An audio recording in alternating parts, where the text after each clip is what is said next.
When working with Americans and Europeans, have you ever felt lost? Like you don't know where to place yourself in the hierarchy.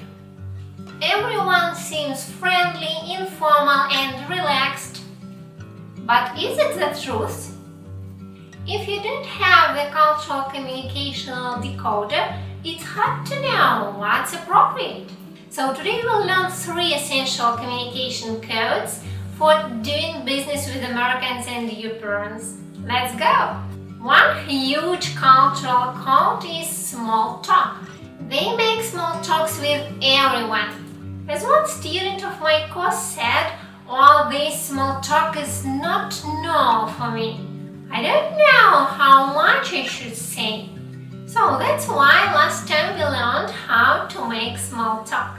Now before we start, a little note. There are 325 million Americans and 747 Europeans. So it's impossible to generalize about how everyone acts.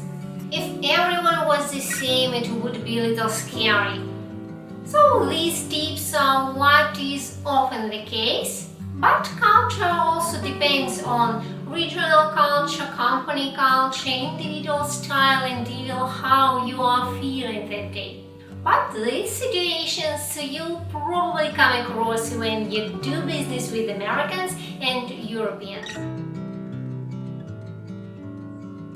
Hey Siri, what does it mean when your American boss says, "Hey, call me Ben"? This does not mean your boss is your friend.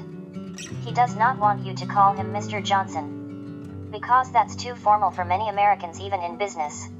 In some big companies like the UPS, it's an official policy that everyone from receptionist to the CEO call all colleagues by their first names. One study from Pennsylvania State University even found that bosses and workers have better relationship when they call each other by their first names. So, should you just start by calling your clients and your boss Ron or Mary? No. Start with their last name to be safe. You know, like, "Nice to meet you, Miss Watson." And you likely get a response, "Oh, call me Mary." Except if her name is Jennifer or Shelley or something like that. You get the point. Siri, what if my client interrupts my pitch? Should I be offended? Probably not. It probably means they have a question or want to join the conversation. Interruptions can be a good thing sometimes. It's paradoxical because when we are kids we learn that it is rude to interrupt you, but in reality Americans do interrupt. Since American society is loosely structured around hierarchy, seniority, specialization and social status, they don't often dictate who can contribute to the conversation or when. Everyone has the right to express their opinion. It is written in the First Amendment of the Constitution. So some businesses discussions may feel like open forum, informal chit-chats, but there are still serious business talks, but there may be a lot of interrupting, often starting with, "Let me ask you a question." "Hey Siri, let me ask you a question." "Siri, what does cut to the chase mean?" It means get to the point. Okay. And what does get to the point mean? Get to the point means go to the essential message. You have probably heard the expression "time is money." And it means that your American clients and partners don't want to waste their precious time.